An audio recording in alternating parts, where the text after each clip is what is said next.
കഠിനാധ്വാനത്തിലൂടെ PSC പരീക്ഷകൾ എഴുതിയെടുത്ത് തന്റെ കുടുംബത്തിന്റെയും മകന്റെയും തണലായി മാറിയ ഒരു സ്ത്രീയുടെ സ്വപ്നങ്ങളാണ് കരിവെള്ളൂരിലെ ആ വീട്ടുമുറ്റത്ത് ഒടുങ്ങിയത്. വനിതാ സിവിൽ പോലീസ് ഓഫീസറായിരുന്ന ദിവ്യശ്രീയെ ഭർത്താവ് രാജേഷ് ക്രൂരമായി കൊലപ്പെടുത്തിയ കേസിൽ കോടതി 3 ജീവപര്യന്തം ശിക്ഷ വിധിക്കുമ്പോൾ ആ കൊലപാതകത്തിന് പിന്നിലെ ഭീകരമായ കാരണങ്ങളാണ് പോലീസ് കുറ്റപത്രത്തിലൂടെ പുറത്തുവന്നത്.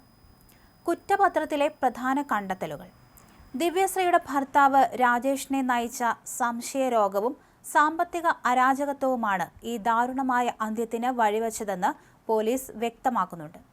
സ്ഥിരമായി ജോലിക്ക് പോകാതിരുന്ന രാജേഷിന് ടാക്സിയും ബൈക്കും ഉൾപ്പെടെ വാങ്ങി നൽകിയത് ദിവ്യശ്രീയുടെ വീട്ടുകാരായിരുന്നു.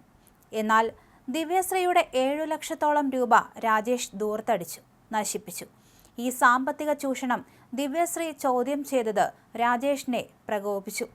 ദിവ്യശ്രീ തന്നിൽ നിന്നും അകന്നു പോകുന്നുവെന്ന രോഗാതുരമായ സംശയവും പ്രതിയെ കൊലപാതകത്തിലേക്ക് പ്രേരിപ്പിച്ചു. വിവാഹമോചനം നേടിയാൽ തന്റെ സാമ്പത്തിക സ്രോതസ് പൂർണ്ണമായും നിലയ്ക്കുമെന്ന ഭീതിയാണ് ദിവ്യശ്രീയെ ഇല്ലാതാക്കാൻ രാജേഷിനെ പ്രേരിപ്പിച്ചത്. കുടുംബ പ്രശ്നങ്ങളെ തുടർന്ന് രാജേഷുമായി അകന്ന പിതാവ് വാസുവിനൊപ്പമായിരുന്നു ദിവ്യശ്രീ കഴിഞ്ഞിരുന്നത്.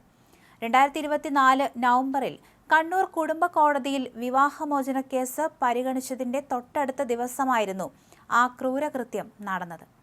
വൈകിട്ട് 5:30 ബൈക്കിലെത്തിയ രാജേഷ് വീട്ടിൽ ബഹളമുണ്ടാക്കുകയും കയ്യിൽ കരുതിയിരുന്ന വടിവാളുകൊണ്ട് ദിവ്യശ്രീയെ തുരുതുര വെട്ടുകയുമായിരുന്നു. ആക്രമണം തടയാൻ ശ്രമിച്ച പിതാവ് വാസുവിനും ഗുരുതരമായി തന്നെ വെട്ടേറ്റു. തലയ്ക്കും മുഖത്തും കൈകൾക്കും മാരകമായി പരിക്കേറ്റ ദിവ്യശ്രീ പ്രാണരക്ഷാർത്ഥം പുറത്തേക്ക് ഓടിയെങ്കിലും ഗേറ്റിന് മുന്നിൽ കുഴഞ്ഞു വീഴുകയായിരുന്നു. നാട്ടുകാർ ഉടൻ തന്നെ ആശുപത്രിയിൽ എത്തിച്ചെങ്കിലും ജീവൻ രക്ഷിക്കാൻ സാധിച്ചില്ല. കൃത്യം നിർവഹിച്ച ശേഷം കടന്നുകളഞ്ഞ രാജേഷിനെ അന്ന് രാത്രി തന്നെ കണ്ണൂർ പുതിയ തെരുവിലെ ബാറിൽ വെച്ച് വളപട്ടണം പോലീസ് അതിസാഹസികമായി പിടികൂടുകയായിരുന്നു. കൊലയ്ക്ക് ഉപയോഗിച്ച വാൾ പിന്നീട് പുഴയിൽ നിന്ന് കണ്ടെടുക്കുകയും ചെയ്തു. പ്രതി രാജേഷിന് 3 ജീവപര്യന്തം തടവും 2 ലക്ഷം രൂപ പിഴയുമാണ് കോടതി വിധിച്ചത്. നീതി നടപ്പിലായെങ്കിലും നാടിന് ഒരു മികച്ച ഉദ്യോഗസ്ഥയെയും ആ മകന് തന്റെ ഏക ആശ്രയത്തെയുമാണ് നഷ്ടമായത്. കേസിൽ സംഭവ സമയത്തെ CCTV ദൃശ്യം കോടതിയിൽ ഹാജരാക്കി പ്രദർശിപ്പിച്ചിരുന്നു. ആയുധം കണ്ടെത്തിയതിന്റെയും വാങ്ങുന്നതിന്റെയും ഉൾപ്പെടെയുള്ള CCTV ദൃശ്യവും കോടതിയിൽ ഹാജരാക്കി.